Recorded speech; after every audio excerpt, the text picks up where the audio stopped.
Hello guys, my name is Pavan Nagar and हमारी बात चल रही थी प्लूरा पर और हमने बताया था कि आपको 3 टॉपिक एक साथ पढ़ने हैं, pericardium, pleura and peritoneum. Okay, तो इतना हमने फर्स्ट प्लूरा की इसके पहले वाली वीडियो में बता दिया था। और हमने उस वीडियो को कहाँ एंड किया था? क्लिनिकल्स पर, कि हमने बोला कि प्लूरल केविटी होती है दोनों लेयर्स के बीच। अगर इस केविटी के अंदर ब्लड प्रेजेंट है, एयर प्रेजेंट है, फ्लूइड प्रेजेंट है, पस प्रेजेंट है, तो ये सारे क्या है? एबनॉर्मलिटीज़ हैं। मतलब कि अब हम पढ़ेंगे कि जो प्लूरल केविटी के अंदर फ्लूइड होता है उसमें क्या क्या एबनॉर्मलिटीज़ हो सकती है, क्या क्या उसके मतलब क्या क्या उसका क्लिनिकल यूज होता है, क्या क्या प्रॉब्लम्स हो सकती है। ओके, तो नॉर्मली प्लूरल केविटी के अंदर क्या होगा? फ्लूइड होगा, बहुत कम मात्रा में ml में फ्लूइड होता है। ओके, लेकिन अगर उस फ्लूइड के साथ ब्लड आ गया, उस फ्लूइड में एयर आ गई, वो फ्लूइड कुछ ज़्यादा ही बन गया, एंड अगर उस फ्लूइड के अंदर पस आ गया, तो ये सारी क्या है? ये सारी की सारी है एबनॉर्मलिटीज़। तो अभी हम उसी पर फोकस करने वाले हैं। तो पेरिटोनियल केविटी के अंदर जो फ्लूइड है उसके अंदर अगर ब्लड आ गया, उसके अंदर अगर एयर आ गई, ओके, ब्लड, एयर एंड उस केविटी के अंदर कोई और फ्लूइड आ गया, या फिर फ्लूइड का एक्सेस अमाउंट बन गया, कुछ ज़्यादा ही फ्लूइड बन गया, एंड इस पेरिटोनियम केविटी के अंदर जो फ्लूइड है उसके अंदर पस आ गया, तो ये 4 बता रहे हैं एबनॉर्मलिटीज। 1 2 3 4। ओके, तो प्लूरल केविटी के अंदर जो फ्लूइड है उसमें ये प्रेजेंट है, blood present, air present, fluid present and पस प्रेजेंट। तो इनके लिए क्या क्या टर्म यूज करते हैं वो हमें पढ़ना है, क्योंकि उन्हीं से क्वेश्चन पिकअप होता है। मतलब उन्हीं को आप आगे सर्जरी मेडिसिन में पढ़ेंगे आगे MBBS फाइनल ईयर में। तो अगर ब्लड प्रेजेंट है पेरिटोनियल केविटी के अंदर तो इसे क्या बोलेंगे? इसे बोलते हैं हम हीमोथोरेक्स। अगर एयर प्रेजेंट है तो इसे क्या बोलेंगे? इसे बोलेंगे हम न्यूमोथोरेक्स, PNEUMO। अगर फ्लूइड प्रेजेंट है तो इसे क्या बोलेंगे? हाइड्रोथोरेक्स। एंड पस प्रेजेंट है तो क्या बोलेंगे? पायोथोरेक्स, THORAX। ओके, ये हो गया। अब देखिए, हमने बोला कि फ्लूइड प्रेजेंट है, मतलब ये सारे प्रेजेंट हैं, तो ब्लड है तो हीमोथोरेक्स, न्यूमोथोरेक्स, हाइड्रोथोरेक्स, पायोथोरेक्स। और अब हम देख रहे हैं कि जो प्लूरल केविटी है ऑफ कोर्स कहाँ पर है? दोनों लेयर्स के बीच है। ओके, ये ठीक है। अब अगर सोचिए कि हमारे इन लेयर्स में, पैराइटल एंड विसरल लेयर्स में कोई भी इन्फेक्शन हो गया, कोई भी इन्फेक्शन यानी कि बैक्टीरियल, वायरल कोई भी इन्फेक्शन हो गया, तो ऑफ कोर्स जो प्लूरल केविटी के अंदर जो फ्लूइड होगा वो एक्सेस अमाउंट में बनेगा। मतलब जितना होना चाहिए था उससे ज़्यादा बन गया, तो क्या होगा? ऑफ कोर्स वो फ्लूइड ज़्यादा बनेगा तो वो हमारे जो लंग्स है उसको कंप्रेस करेगा, उसको दबाएगा। ओके, तो जो फ्लूइड ज़्यादा अगर कोई भी इन्फेक्शन के कारण अगर फ्लूइड ज़्यादा बन जाता है तो उसके लिए एक टर्म यूज करते हैं जिसे बोलते हैं प्लूरल इफ्यूजन। तो मैं यहाँ वही लिख रहा हूँ, एक क्लिनिकल जिसे बोलते हैं pleural effusion.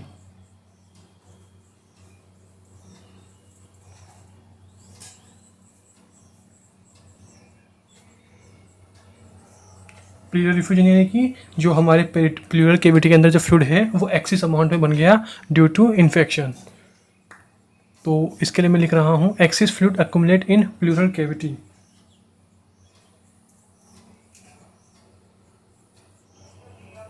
Access fluid accumulate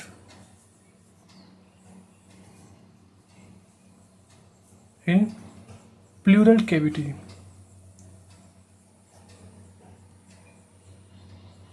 PLEURAL,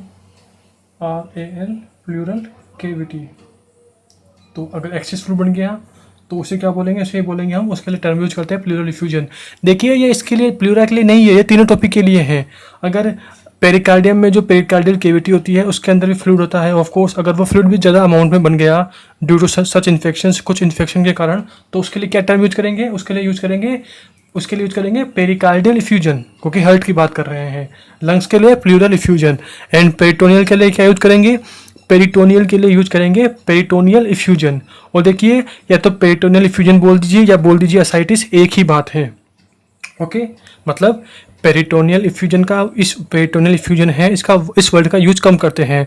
normally layman language में असाइटिस यूज करते हैं, लेकिन पेरिटोनियल इफ्यूजन एंड असाइटिस एक ही बात है।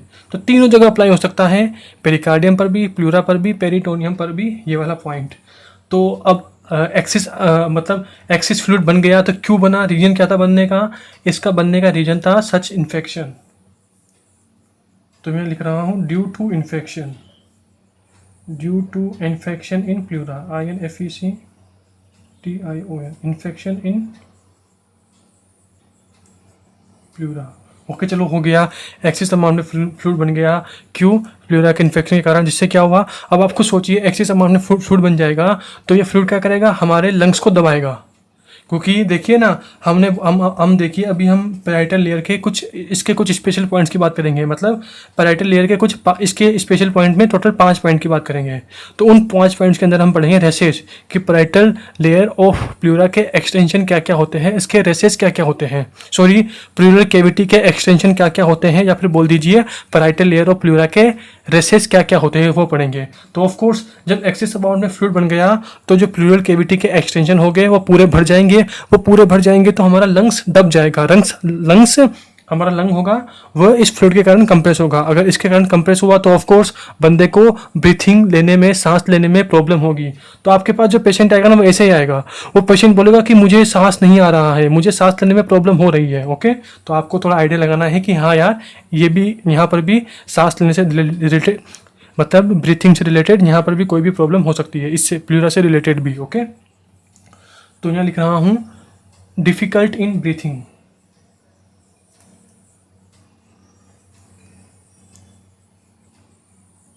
डिफिकल्ट इन ब्रीथिंग,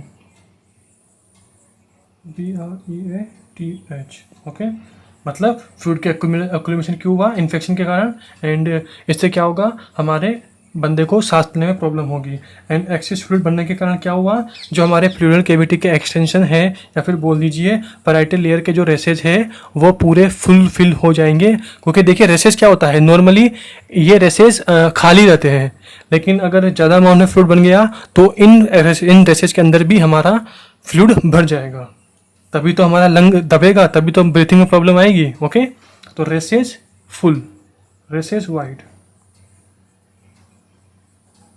देखिए ना, नॉर्मली अगर रेसेस कोई खाली होगा तो पास पास होंगे दोनों लेयर्स, रेसेस की लेयर्स पास पास होगी। अगर उसमें पानी भर गया, फ्लूइड भर गया तो ऑफकोर्स दूर दूर रेसेस हो जाएगी, मतलब उनकी लेयर्स दूर दूर हो जाएगी।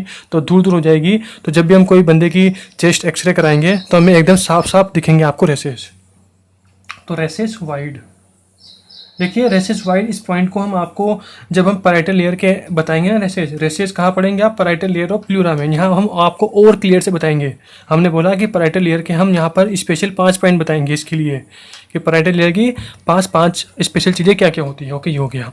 तो चलो ठीक है, प्लूरल इफ्यूजन हो गया, एक्सिस फ्लूइड का एक्युमुलेशन हो गया प्लूरल कैविटी के अंदर। अब हमें ये कैसे पता लगेगा कि बंदे को सांस लेने में प्रॉब्लम आ रही है, तो उसका रीज़न यही है। तो हम क्या कराएंगे उस बंदे का, हम उस बंदे का कराएंगे चेस्ट एक्सरे, मतलब हम कराएंगे प्लूरल इफ्यूजन का रेडियोलॉजी।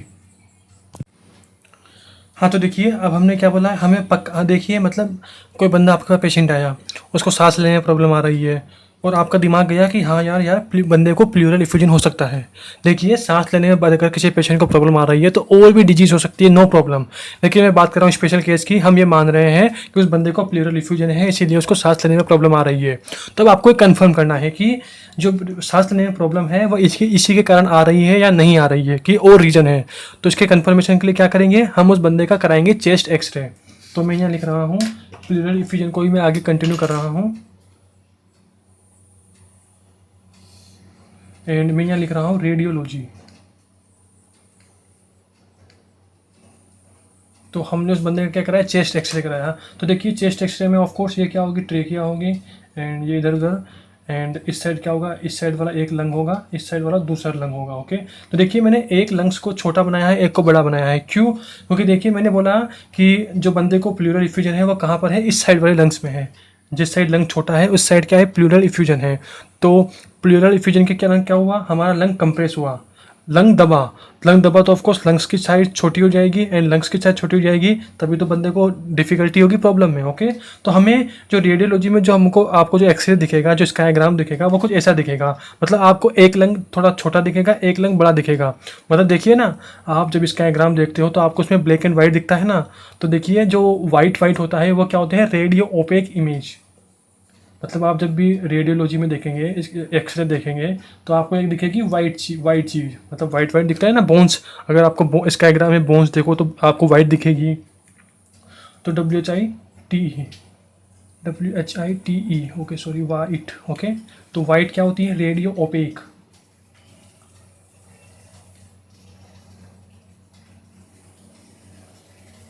मतलब आपको जो भी बोन्स होती है, अगर आप बोन्स का एक्सरे लेंगे तो आपको बोन एक्सरे शीट में क्या दिखेगी? वाइट दिखेगी। बोन्स ले लीजिए, या फिर हमारा जो फ्लूइड होता है ना, फ्लूइड पेरिटोनियम प्लूरल कैविटी का फ्लूइड, वो भी आपको वाइट दिखेगा।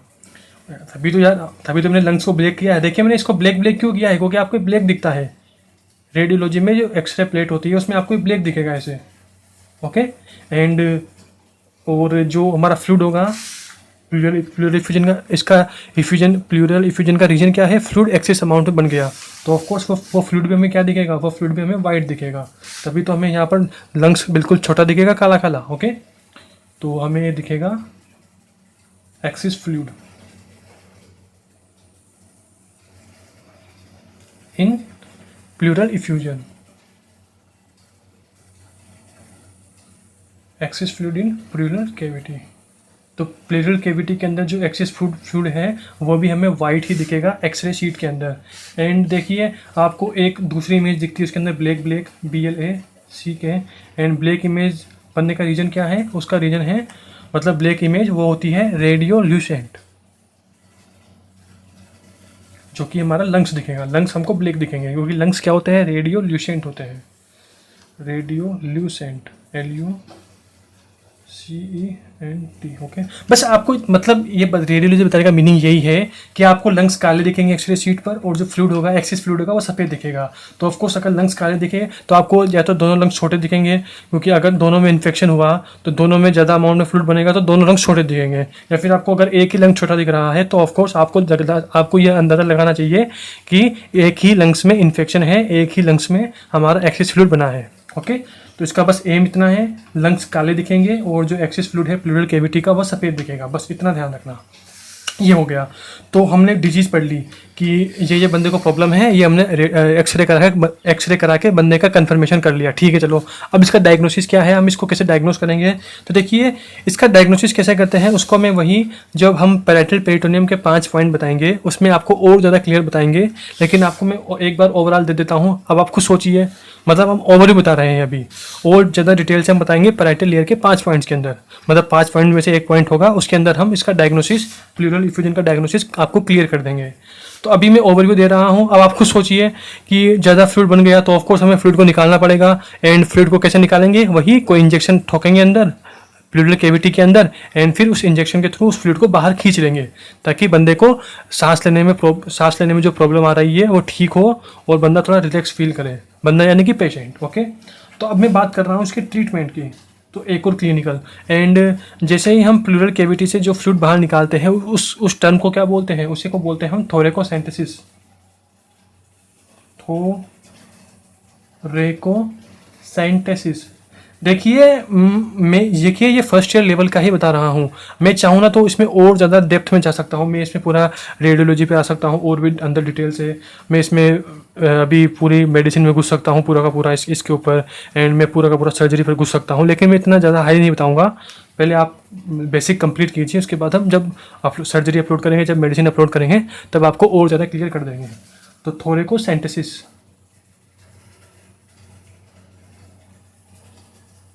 Centesis, okay.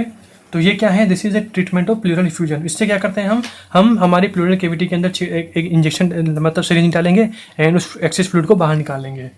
तो मैं यहाँ लिख रहा हूँ this is a procedure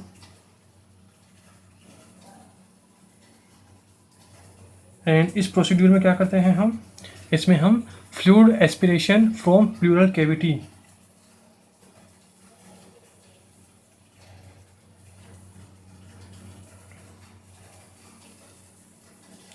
from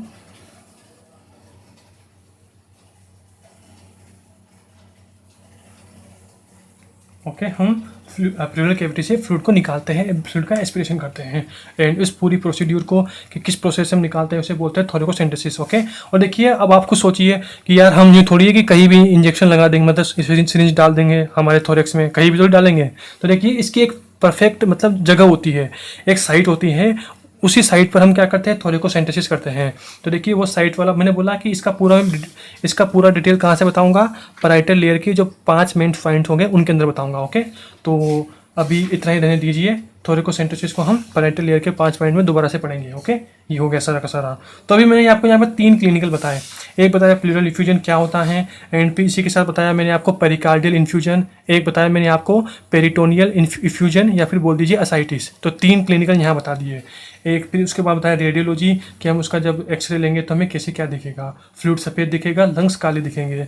and उसके बाद बताते ट्रीटमेंट कि हम इंजेक्शन एक सिरिंज डाल के पूरे फ्लूइड को बाहर निकालेंगे। ओके, इफ्यूजन वाले पेशेंट के अंदर ये हो गया। उसके बाद देखिए, चलो ठीक है ये हो गया। उसके बाद देखिए मैंने यहाँ पर क्या है, हमने बोला था कि देखिए यहाँ पर एक लफड़ा हो गया था, ये पूरा बात हो गई। अब मैं नई सिरे से बात कर रहा हूँ। देखिए मैंने बताया था ना 5 पॉइंट ये 5 पॉइंट ये, तो देखिए ये वाली लाइन सही है, मतलब कि विसरल लेयर ये हमारे लंग से एकदम टाइटली अटैच होती है, नो प्रॉब्लम, मैं गलती नहीं बता रहा। लेकिन हमने बोला था ना कंपेरेटिव पॉइंट है, तो यहाँ मैंने लिख रखा है कि लाइस, थोरेसिक वाल, मीडियस्टिनम एंड डायफ्राम। तो यहाँ पर भी मुझे कुछ वैसा ही लिखना था, तो मैं इस लाइन को काट रहा हूँ। देखिए ये लाइन गलत नहीं है, ये लाइन एकदम सही है, लेकिन कंपेरेटिव में देखिए पेन है नहीं है, सोमेटिक नर्व, ऑटोनोमिक नर्व, इस टाइप से है ना कंपेरेटिव। तो ये 5वां पॉइंट थोड़ा मैंने जल्दबाजी में उल्टा सुल्टा लिख दिया था, तो अभी मैं इसको क्लियर कर रहा हूँ। तो मैंने यहाँ लिखा लाइंस कि हमारे पैराइटल लेयर, थोरेसिक वाल, मीडियस्टिनम एंड डायफ्राम को लाई करती है, कवर करती है। तो विसरल लेयर किसको कवर करेगी, विसरल लेयर LINES लाइंस करती है, ये लाइज करती है लंग्स सरफेस, लंग की सरफेस को। एंड लंग्स सरफेस के साथ साथ आप पढ़ते हो ना, लंग्स के एक लंग में तीन लोब होते हैं और 3 लोब को डिवाइड करते हैं 2 के बेसिस पे, एक oblique fissure and horizontal fissure. Okay, and एक साइड ओनली हॉरिजॉन्टल फिशर होती है। तो आपने पढ़ा होगा कि एक लंग को दो लोब में डिवाइड करते हैं, सॉरी एक लंग को 2 लोब में डिवाइड करते हैं, एक फिशर के थ्रू जिसे बोलते हैं हॉरिजॉन्टल फिशर, और एक को 2 फिशर के थ्रू 3 लोब में डिवाइड करते हैं। 2 फिशर कौन सी होती है, हॉरिजॉन्टल एंड ओब्लिक फिशर। आप इसे लंग्स में पढ़ेंगे। ओके, तो जो फिशर होती है ना उसके अंदर उस फिशर को भी कवर करती है कौन, विसरल लेयर, मतलब एकदम कोने कोने को कवर करती है लंग्स के को। ओके, तो लंग्स सरफेस को तो कवर करती ही है, उसी के साथ साथ फिशर को भी कवर करती है कौन, visceral layer of pleura, FISSURE, fissure को भी कवर करती है, एक्सेप्ट किसे छोड़कर, एक्सेप्ट 2 जगह छोड़कर। 2 जगह क्या, आप कुछ सोचिए, एक तो लंग्स का हाइलम जहाँ पर लंग्स के अंदर वेसल्स, आर्टरीज या नर्व्स जाती है एंड वहाँ जहाँ से बाहर निकलती है उसे क्या बोलते हैं, हाइलम। हाइलम के थ्रू ही लंग्स के अंदर सामान जाते हैं और लंग्स से सामान बाहर निकलते हैं। तो ऑफ कोर्स हाइलम की जगह पर आपको कोई भी विसरल लेयर नहीं मिलेगी। तो hilum, HILUM, hilum and okay, तो एक हो गया हाइलम, कि हाइलम की जगह पर आपको विसरल लेयर की कवरिंग नहीं मिलेगी, क्योंकि हाइलम के थ्रू ही लंग्स के अंदर सामान जाते हैं और लंग्स से सामान बाहर निकलते हैं। सामान मतलब वेसल्स हो गई, नर्व्स हो गई, लिम्फेटिक्स हो गए, अंदर बाहर जाते रहते हैं इसके थ्रू। एंड आपने पढ़ा होगा पल्मोनरी लिगामेंट, पल्मोनरी लिगामेंट। अब ये क्या है, देखिए कुछ नहीं है, आपने पढ़ा होगा, अगर आपने लंग्स का डायग्राम देखा हो हाइलम वाला, तो देखिए आप ऐसे देखेंगे कि आपको ऐसे गोल गोल हाइलम मिलेगी, इसे बोलते हैं हाइलम, इसी के थ्रू ही लंग्स के अंदर सामान जाते हैं और बाहर निकलते हैं। एंड ये हाइलम मतलब हाइलम के यहाँ पर विसरल लेयर नहीं मिलेगी। ओके, ये हो गया।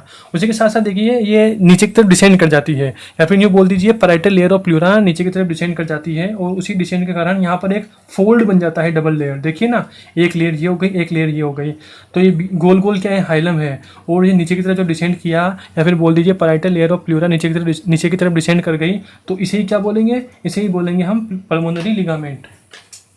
तो ये गोल गोल क्या है, ये गोल गोल है हमारा हाइलम, यहाँ पर भी हमारी विसरल लेयर एब्सेंट होगी, एंड जो पल्मोनरी लिगामेंट है यहाँ पर भी हमारी विसरल लेयर एब्सेंट होगी। एंड ओके, ये हो गया। उसके बाद देखिए हम पल्मोनरी लिगामेंट, इसके कुछ स्पेशल, इसके लिए 3 पॉइंट्स की बात करेंगे, क्योंकि देखिए ये थोड़ा काम का है, आपको इस पर क्वेश्चन मिल सकता है। MCQ मिल सकता है या फिर शॉर्ट नोट्स 1-2 नंबर का क्वेश्चन मिल सकता है, या फिर आपसे वाइवा में भी कन्फ्यूजन के लिए पूछ सकते हैं। तो अब मैं बता रहा हूँ ओनली पल्मोनरी लिगामेंट के लिए। इसके लिए हम पढ़ेंगे 3 पॉइंट्स। सबसे पहले बना कैसे हैं, ये बनता है हमारे मीडियास्टिनल प्लूरा, क्योंकि देखिए ना 2 लंग्स ऐसे होते हैं, तो ऑफकोर्स हाइलम कहाँ होगा, मीडियास्टिनम वाली सरफेस पर ही तो होगा, लंग्स के मीडियास्टिनल वाली सरफेस पर। तो ऑफकोर्स वहीं की प्लूरा वहीं की पूरा नीचे की तरफ डिसेंड करेगी, बीच में ही तो होता है ना। तो सबसे पहला पॉइंट ये बनता कैसे है, मीडियास्टिनल प्लूरा के नीचे की तरफ एक्सटेंशन से।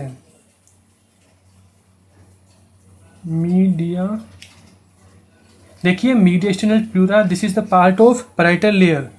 मैं फिर बोल रहा हूँ, पैराइटल लेयर में मैं 5 पॉइंट बताऊंगा, वहाँ पर आप पढ़ेंगे मीडियास्टिनल प्लूरा, या फिर बोल दीजिए आप कि पैराइटल लेयर ऑफ प्लूरा के नीचे की तरफ एक्सटेंशन से बनता है पल्मोनरी लिगामेंट, मीडियास्टिनल।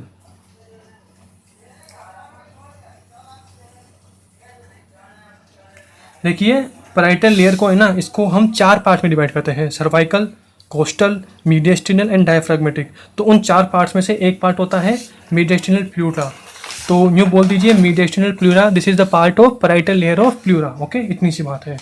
तो मीडियास्टिनल प्लूरा के एक्सटेंड डाउन, जब मीडियास्टिनल पूरा नीचे की तरफ, देखिए नीचे की तरफ मतलब डायफ्राम वाले साइड। ओके, तो extend downward, AXTEND, extend down.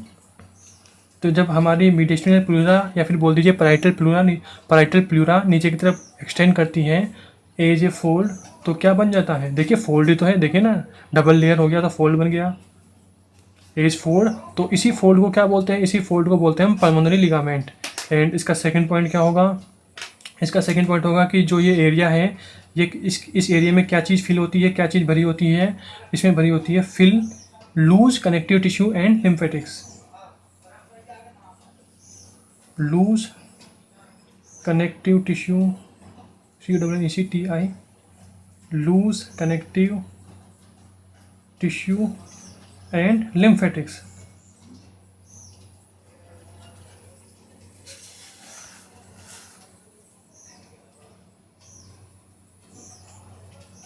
And last and final हमने बोला 3 पॉइंट बताएंगे पल्मोनरी लिगामेंट के लिए।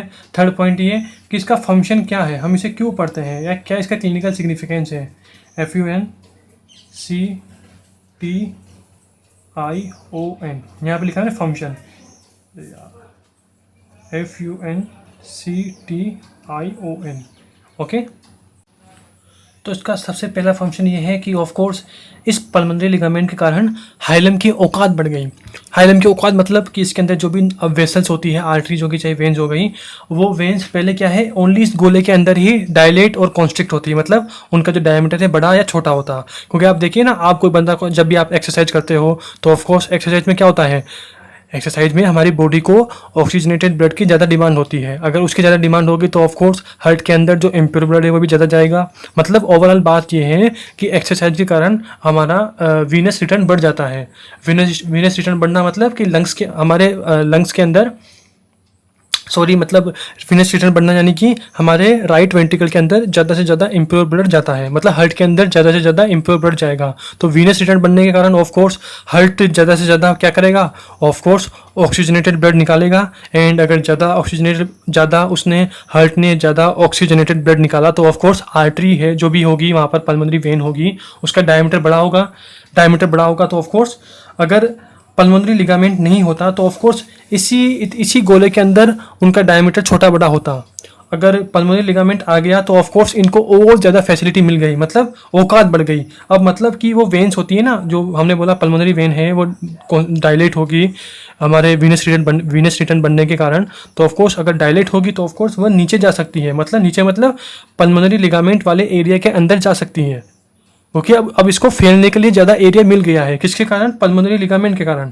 देखिए ना यार, पल्मोनरी लिगामेंट को मैंने गायब कर दिया तो इतना गोले में ही वह छोटी मतलब छोटी बड़ी होती है आर्टरी, मतलब कॉन्स्ट्रिक्ट डायलेट होती है लिगामेंट के कारण, पल्मोनरी लिगामेंट के कारण उसका एरिया बढ़ गया। तो एक फंक्शन ये होगा। तो मैं यहाँ लिख रहा हूँ when venous return increase, VENOUS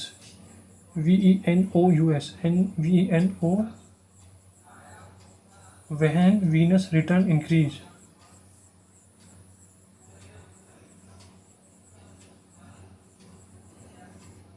जिससे क्या हुआ, हमारी पल्मोनरी वेन एक्सपेंड हुई, पल्मोनरी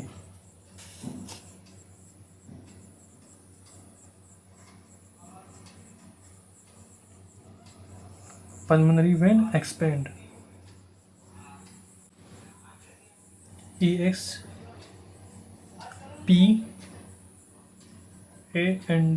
देखिए वीनस रिटर्न कब बढ़ता है, इसका एग्जांपल मैं ले रहा हूँ एक्सरसाइज। अब एग्जांपल मतलब एक्सरसाइज, ड्यूरिंग एक्सरसाइज,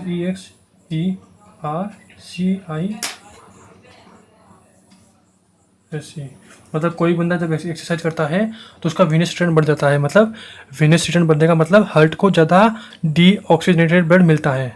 ओके, तभी तो लंग्स से ज़्यादा ऑक्सीजनेटेड ब्लड निकलेगा। ओके, वही तो अगर लंग्स से ज़्यादा ऑक्सीजनेटेड ब्लड निकला तो ऑफकोर्स पल्मोनरी वेन में क्या होता है, ऑक्सीजनेटेड ब्लड। देखिए पल्मोनरी वाले में उल्टा होता है, वेन में प्योर ब्लड होगा, आर्टरी में इम्प्योर ब्लड होगा, आर्टरी में इम्प्योर ब्लड होगा, पल्मोनरी वाली में उल्टा होता है। ओके, तो हमारी पल्मोनरी वेन्स एक्सपेंड कर गई। एंड एक्सपेंड क्यों की, इसका रीज़न था हमारा पल्मोनरी लिगामेंट, क्योंकि इसने हमारे वेन्स के या फिर बोल दीजिए वेसल्स के कॉन्स्ट्रिक्शन या फिर एक्सपेंड करने का जो एरिया है वो बढ़ा दिया है। तो ऑफ कोर्स ये इसका फंक्शन हो गया, लिगामेंट के कारण ही तो ये ज़्यादा एक्सपेंड हो पाई। ओके, ये हो गया। एंड सेकेंड बात वही, इसका सेकेंड फंक्शन देखते हैं। हाँ, तो देखिए अब हम इसके आते हैं दूसरे फंक्शन पर, मतलब फंक्शन ऑफ पल्मोनरी लिगामेंट के सेकंड वाले पॉइंट पर, दूसरे फंक्शन पर। यहाँ लिख रखा है मैंने लंग्स रूट डिसेंड, कब, व्हेन डायाफ्राम डिसेंड, डाया PHRAGM, when diaphragm descend. Okay, योग है मतलब क्या कि वहीं कोई बंदा डीप इंस्पिरेशन कर रहा है, बहुत ही ज़्यादा हवा अंदर भर रहा है लंग्स के अंदर, तो ऑफकोर्स लंग्स के अंदर ज़्यादा हवा भर रहा है तो ऑफकोर्स डायफ्राम क्या होगा, डोम शेप से एकदम फ्लैट हो जाएगा। डोम से फ्लैट हो जाएगा तो हमारा लंग्स नीचे की तरफ आएगा।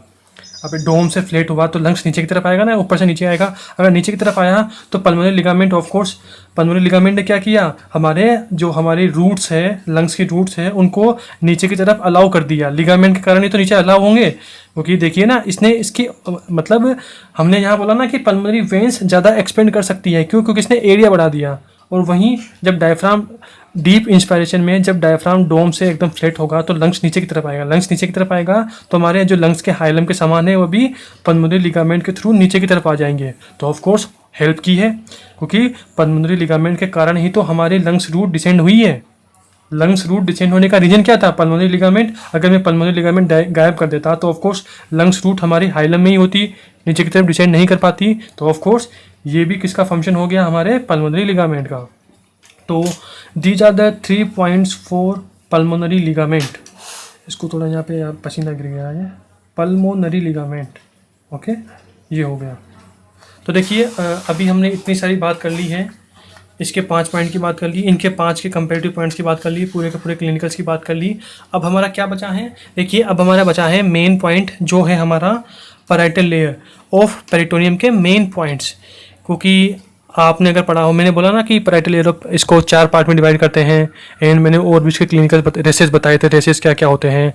तो वही सारी बातें करेंगे अब हम नेक्स्ट वीडियो के अंदर, क्योंकि देखिए ये थोड़ा लंबा चलेगा।